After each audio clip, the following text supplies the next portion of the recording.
Assalamualaikum warahmatullahi wabarakatuh. Selamat pagi anak-anak sekalian. Pada pagi hari ini kita akan mempelajari materi kita yang pertama, yaitu sejarah teknologi informasi dan komunikasi. Di sini Ibu sudah membuatkan slide tentang sejarah teknologi informasi dan komunikasi.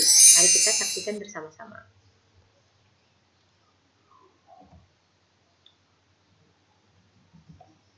Nah, di sini ada peralatan teknologi informasi yang dari paling sederhana sampai dengan yang sangat canggih, yaitu dari abakus sampai ditemukannya komputer, laptop, dan handphone yang kalian pakai saat ini.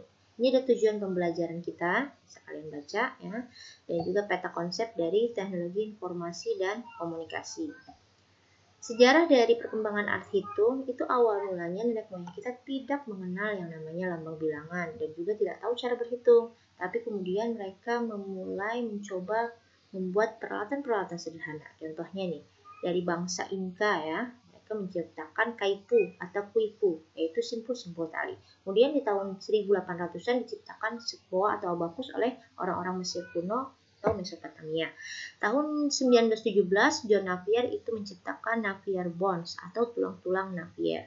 Dan juga ada slide rule diciptakan di tahun 1621. Selanjutnya lagi ada Pascal Line yang diciptakan oleh Blaise Pascal pada usianya masih 18 tahun, dan kemudian Pascal Line ini dikembangkan dan disempurnakan lagi. Kemudian di tahun 1694, Gottfried Wilhelm itu memperbaiki atau menyempurnakan Pascal Line. Dan juga ada beberapa ilmuwan muslim menciptakan beberapa komputer analog yang sangat membantu dalam perhitungan bintang-bintang atau astronomi. Selanjutnya lagi,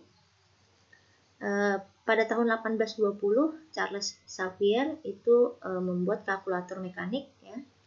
Dan di tahun selanjutnya, tahun 1791 sampai 1871, Charles Babbage itu menciptakan dua alat yang sangat fenomenal yang menjadi cikal bakal komputer, yaitu analytical engine dan difference engine.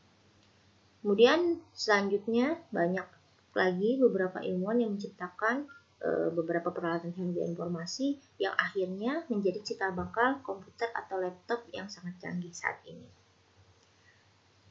Yang pertama itu kita masuk ke komputer generasi pertama.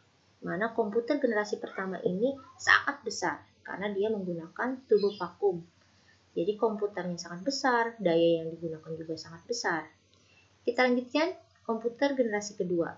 Ini sudah menggunakan transistor sehingga bentuknya menjadi lebih kecil daripada komputer generasi pertama. Dan juga, nah ini perhatikan gambarnya, sudah lumayan kecil dibandingkan dari komputer generasi pertama. Dengan ditemukannya, selanjutnya lagi ada komputer generasi ketiga. Di sini ditemukan yang namanya IC atau Integrated Circuit, sehingga komputer itu jauh semakin kecil dibandingkan komputer generasi pertama atau komputer generasi kedua. Yang dulunya mungkin satu rumah, sekarang itu bisa diperkecil ukurannya. Nah, di sini nanti akan Ibu tampilkan gambar dari komputer generasi ketiga. Nah, jadi sudah lebih kecil daripada yang pertama dan kedua. Selanjutnya, komputer generasi keempat.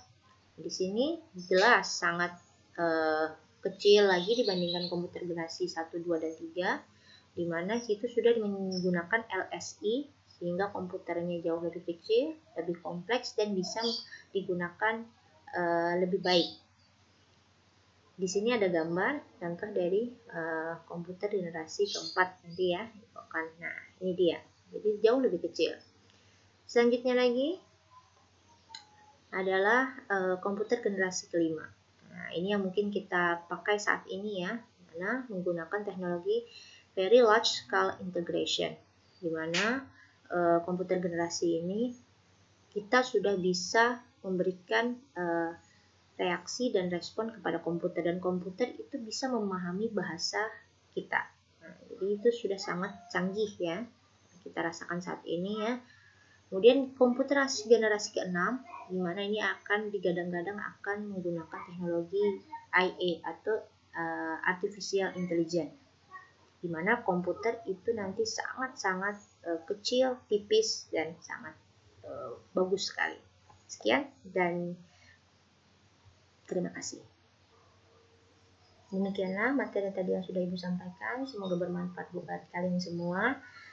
Buat anak-anak Ibu, semangat. Meskipun kita belajar melalui virtual, melalui daring, hanya di rumah saja, tapi kita tidak mengurangi esensi dari pembelajaran ini. Ibu tutup materi kali ini dengan sebuah pantun. Kalau ada sumur di ladang, boleh kita menumpang mandi. Kalau ada umur yang panjang, boleh kita bertemu pada video-video yang lain lagi. Ibu akhiri dengan Wassalamualaikum warahmatullahi wabarakatuh.